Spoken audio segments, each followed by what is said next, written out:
Welcome back to seven figures club. और अब मैं बात करूंगा आपसे रिस्क रिवॉर्ड के बारे में कि हम रिस्क रिवॉर्ड कैसे कैलकुलेट करते हैं। तो रिस्क रिवॉर्ड का क्या मतलब होता है, पहले तो हम ये समझ लेते हैं अच्छे से।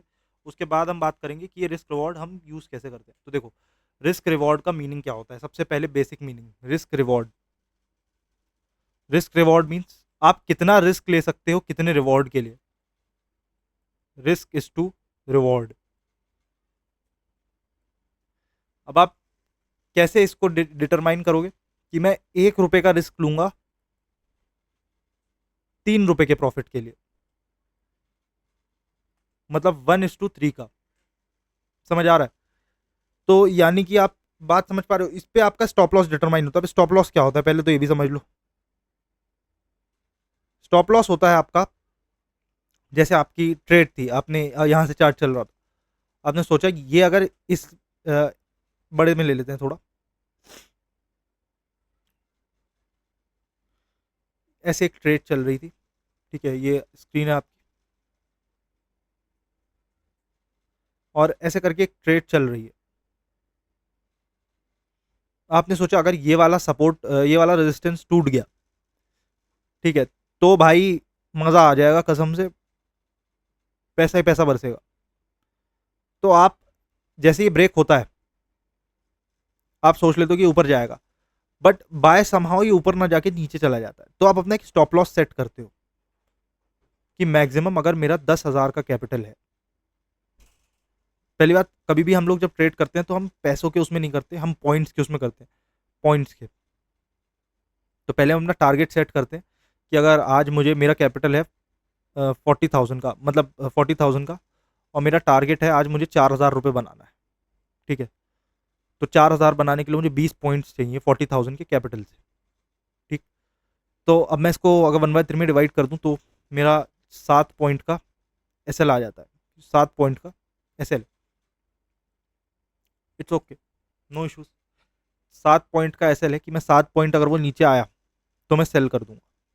बट भाई वो लेते ही कभी कभी 10-10 पॉइंट तक नीचे आ जाती है, तो अपना टारगेट हमें ऊपर रखना पड़ेगा। हम 20 पॉइंट का, 20 से 30 पॉइंट का एसएल लेते हैं, 20 पॉइंट एटलीस्ट, 20 पॉइंट्स का एसएल हम रखते हैं कि 20 पॉइंट नीचे आएगा कोई दिक्कत नहीं है। समझ गया आप बात? तो हमने 20 पॉइंट का एसएल रखा, टारगेट 1 रखा हमने 20 पॉइंट का, टारगेट 2 हमने रखा 40 पॉइंट्स का कि 20 पॉइंट और मिल जाए, और टारगेट 3 हमने रखा 60 पॉइंट्स का। ठीक है, अब 1% ही ऐसे ना गई, मतलब नहीं गई, ये उल्टा नीचे गिर गई, तो 20 पॉइंट में गिर जाएगा ना, तो हमने अपने 20 पॉइंट को रिस्क करा 60 पॉइंट्स के लिए। ठीक है, तो ये हो गया 1:3 का रेशियो। ये ग्लोबल रेशियो है और बहुत काम का है, इससे आप यूज करो, आपका कम लॉस होगा, प्रॉफिट ज्यादा होगा। समझ आ रही है ना? आप ग्रीड कर रहे हो ना, आप कोई गलत चीज कर रहे हो, आप जस्ट अपना प्रॉफिट सही तरीके से मैनेज करके निकाल रहे हो। तो 1:3 का रेशियो आप यूज करोगे, तो ये होता है रिस्क रिवॉर्ड। आपने 40,000, 4,000 रुपये का रिस्क लिया, ठीक है, ताकि आप रिवॉर्ड पा सको 12,000 का। 40,000 के हिसाब से वो 20 पॉइंट नीचे आई, और 20 पॉइंट, ये 20 पॉइंट है, ठीक है, ये जीरो है, ये -20 है मान लो, या फिर आप मान लो, चलो इसको हटाओ। आप यहाँ, ये 400 है, ये 380 है, 20 पॉइंट नीचे, और ये है 420, फिर 440, फिर ऊपर 460, ये नीचे आया भाई, ये यहीं बहुत देर तक यहाँ यहाँ यहाँ होता रहा। अचानक से इसका मूड बदला, ये ऊपर आया, ऊपर आके भाग गया और 60 टच कर दिया, यहाँ पे प्रॉफिट आया। ठीक है, 1% ही अगर नीचे आता तो ज्यादा से ज्यादा आपका लॉस 4,000 रुपये का होता ना। तो ये होता है रिस्क रिवॉर्ड,